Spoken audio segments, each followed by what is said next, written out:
نبی پاک علیہ السلام نے فرمایا اپنے دکھ لوگوں کے سامنے نہ بیان کرنا، سیٹھوں نوابوں کو نہ بتاتے پھرنا، دنیا داروں کے سامنے جا کے نہ رونا کہ میں تکلیف میں ہوں۔ فرمایا اگر دنیا داروں کو دکھ بتاؤ گے رب تمہیں کبھی غنی نہیں کرے گا، اور لوگ ہیں کہ الٹا مذاق اڑائیں گے۔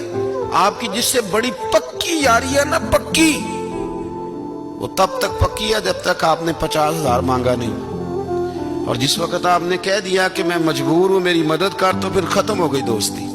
لوگوں کی تعلقات آپ کے ساتھ تب تک ہیں جب تک آپ ان سے کوئی ضرورت وابستہ نہیں کرتے۔ کریم محبوب فرمانے لگے بندوں کے سامنے دکھ نہ بیان کرنا، اللہ تجھے کبھی غنی نہیں کرے گا۔ تو اپنے دکھ اپنے رب کو بتا، تو دعائیں مانگ، تو اس کی بارگاہ میں حاضر ہو، تو اس کے حضور عرض کر۔ فرمایا اپنے دکھ اپنے رب کو بتا، وہ جلدی کرے یا دیر سے کرے تجھے ساری دنیا سے بے نیاز کر دے گا، تجھے کسی کا محتاج نہیں رہنے دے گا۔ رسول کائنات نے فرمایا، رب کریم فرماتا ہے جب میرا بندہ ہاتھ اٹھاتا ہے نا تو مجھے حیا آتی ہے کہ میں خالی کیسے لوٹا دوں اس کے۔